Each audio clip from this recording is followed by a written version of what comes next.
Hello, Out Entrepreneurs. Rhodes Perry here, and welcome to episode number 11 of The Out Entrepreneur, a weekly podcast where I get to interview today's most inspiring LGBTQ bosses crushing it in business. Today, I am thrilled to be interviewing the brilliant Ron Flavin. Ron, are you ready to inspire fellow Out bosses? Absolutely. Excellent. Okay, a little bit about Ron. He started his entrepreneurial career when he launched and grew a chain of retail stores in the Midwest at the age of 21. From there, he launched a manufacturing company that sold products to Walmart, Walgreens, and other large retailers. Over the course of his entrepreneurial career, he realized that his passion was to help others launch their businesses and take them to the next level. Since working with fellow business owners, Ron has secured over $200 million in funding for his clients. Ron works with clients from around the globe and has a special interest in supporting fellow Out bosses and LGBTQ-owned businesses. So Ron, welcome to the show. It's really great to have you here today. Thank you. Yeah, so just tell us a little bit more about your business and what makes it unique. Well, what I've done is I've built a business model around something that allows me to use my broad business experience as an entrepreneur and use those experiences and that information to help other entrepreneurs and organizations to launch or grow and achieve their goals, whatever that may be. So what I do is I help entrepreneurs to build foundations.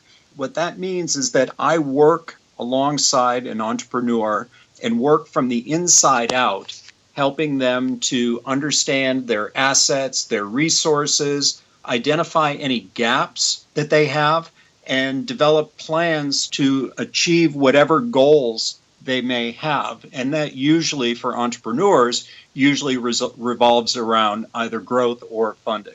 And right now, I'm sure there's a lot of things, but what is the one thing that has you most inspired about your business today?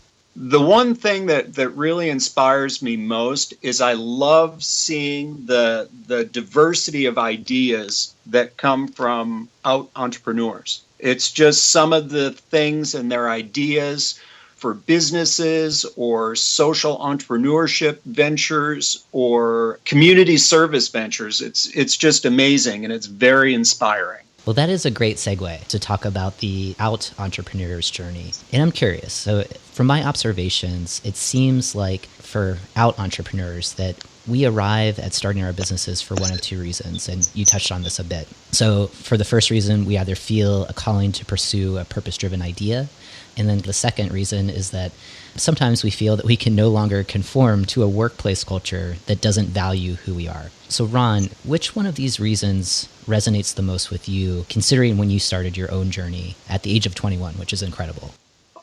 I never felt like I fit in with any kind of organizational structure. I always felt like an outsider, and I always felt constricted by that structure. I didn't like having artificial barriers placed in front of me or ceilings, or I couldn't accept the fact that I couldn't do what I wanted to do or be who I wanted to be without the fear of repercussions.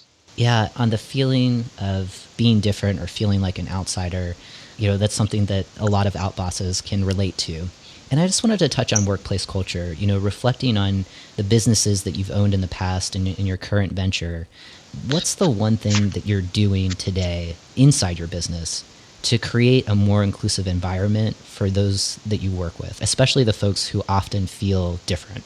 The thing that I try to remember is that I may not like how another person thinks or feels or what they do, but I always remember that that doesn't give me the right to judge them or automatically assume that my way is the right way. So in my work, I really try to respect diversity of opinion, even when it goes against something that I don't like. Right. And sometimes that's where the beauty or the magic can be in those places where there might be a disagreement or discomfort. That's where innovation can really take root. So I think that being open to that is a really positive trait as a leader. And it's not easy. No, it definitely isn't. But that's the beauty of being human, right? Is having those connections. Yeah. So focusing more on your identity, you talked about feeling different and kind of what inspired you to start your business. So if you could talk to us a little bit more about being in the LGBTQ family and how that influenced your journey when you first started out.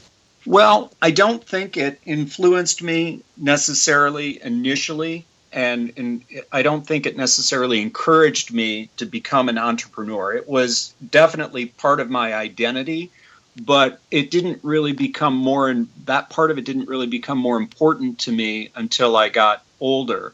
And then I realized that it really is important to who I am. And it just became more important to me as I got older. That makes sense. Sometimes there's the ups and the downs of just being in business. And I think that there are sometimes unique ups and downs of being an out boss.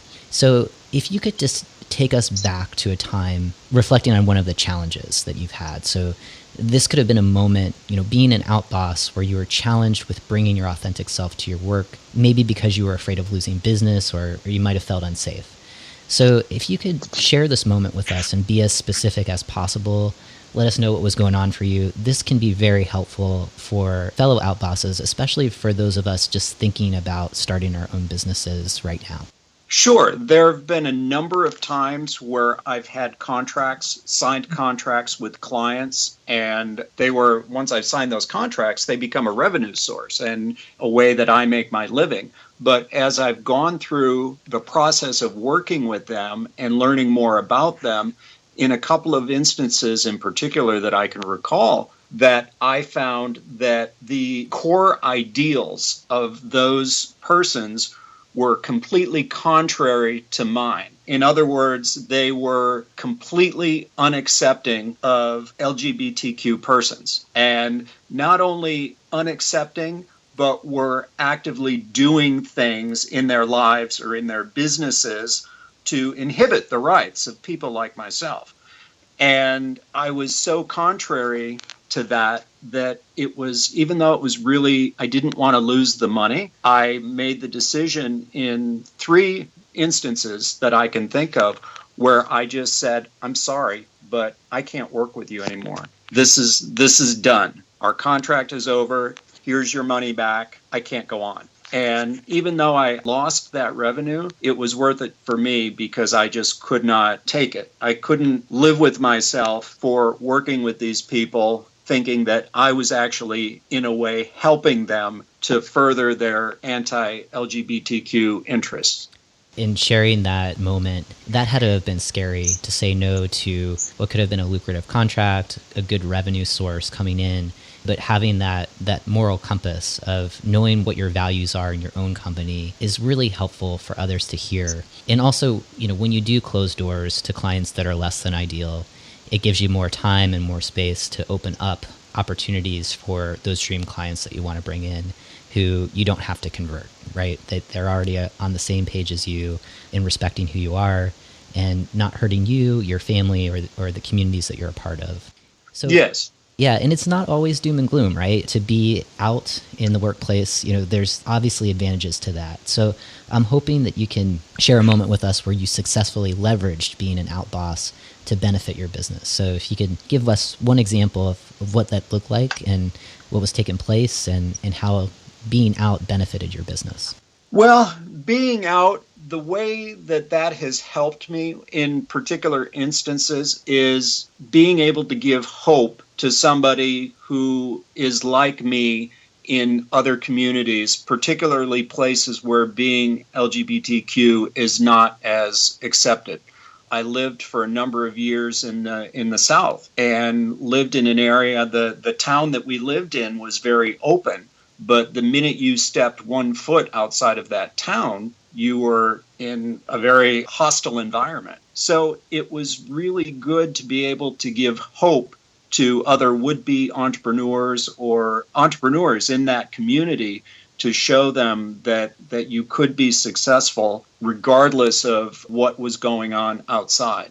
And that's key, to hold space, to role model, or as some people say, to be a possibility model to other LGBT people in areas that are potentially hostile or less friendly to LGBTQ people really means a world of difference. Thank you for doing that. And as someone who grew up in the South, really to see visibly out people, it's life-saving for many people. So considering the ups and the downs of being an outboss, if there's one thing that you could have our listeners really focus in on, to hone in on, to make sure that they take away something inspirational about bringing their whole selves to work, what would that be? I would say that regardless of whatever industry or sector that you work in, that you can make it as your authentic self. It doesn't matter if it's sports or construction or any industry that is stereotypically hetero that you just don't think you can make it in. You can. You can be successful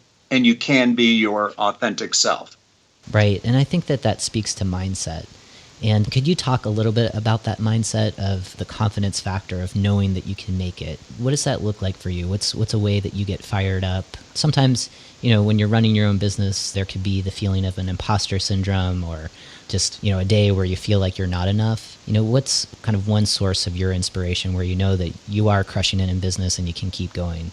I think that imposter syndrome is really very common. I have that from time to time, but I was always raised with the belief that I could do whatever it is that I set my mind out to do. My mom, I was raised by a single mom, and she always instilled that in me, that she would always tell me, if there's a will, there's a way. And a mentor of mine, who's long since passed on, used to always tell me, if it is to be, it is up to me. So he would say, Ron, remember those 10 words always. No matter what's going on, if it is to be, it is up to me. So that means that what I do, I'm responsible for. So if I am feeling overwhelmed or feeling like an imposter, or I feel like I'm in a difficult situation, or somebody did something that I don't like, I always remember that I'm the one who can change that situation, and how I react to it and how it impacts me and how it impacts my next steps. So it always comes back to me, and taking that responsibility really gives you a lot of strength.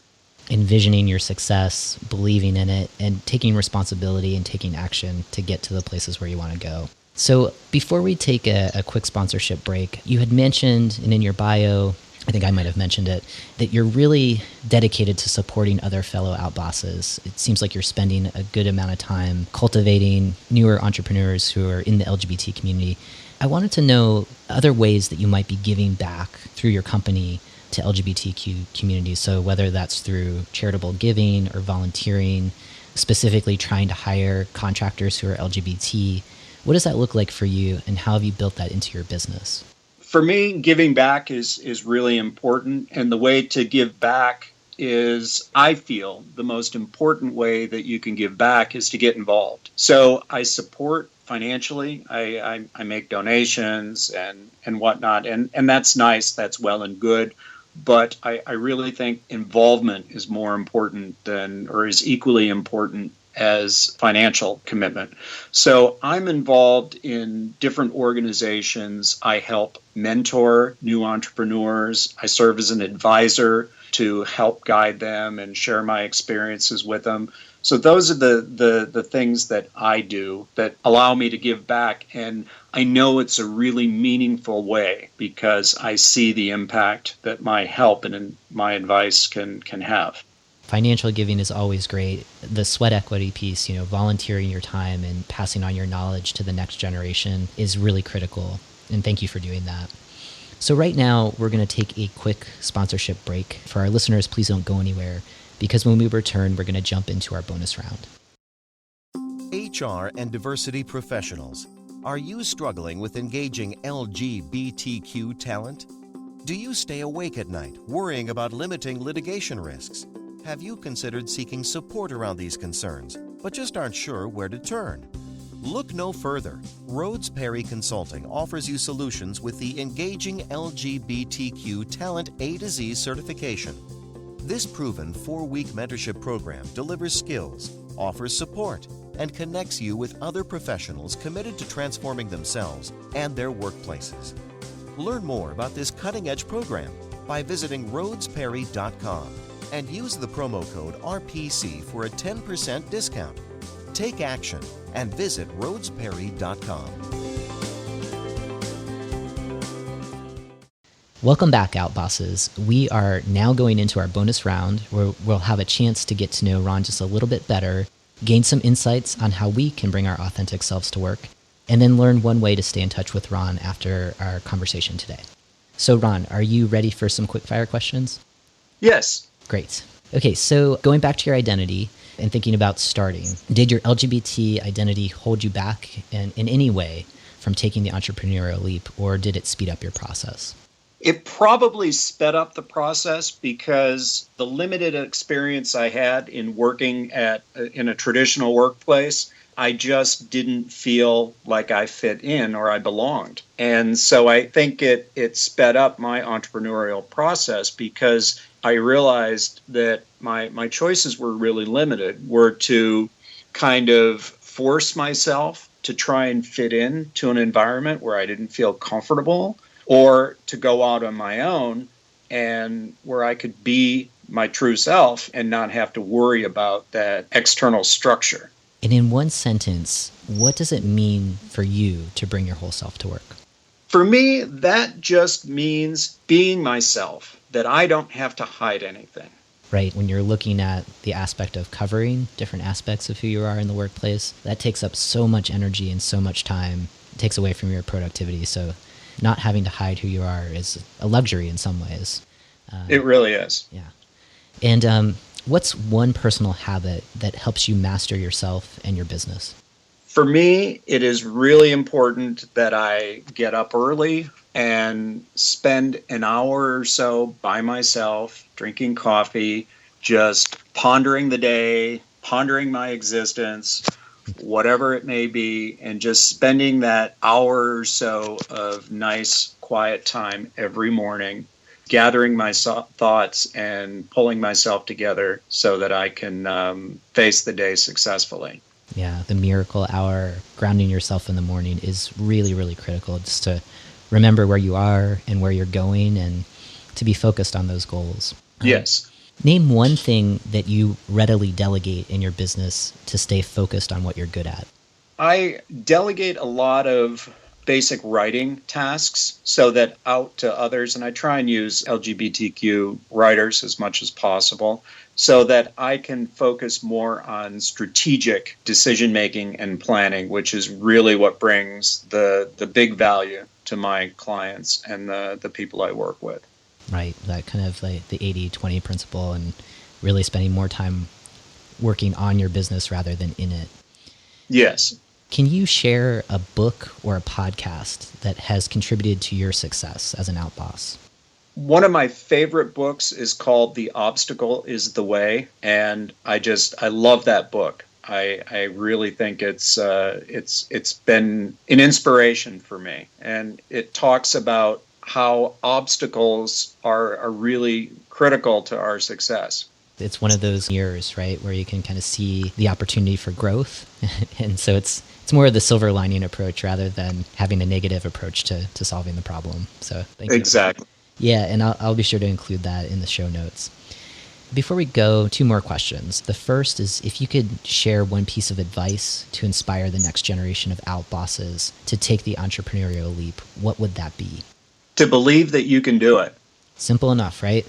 Having Yes. faith and confidence in yourself and moving from a place of faith. So key. Yes, absolutely. And success, your journey may change a lot along the way. What you thought was going to work probably won't work.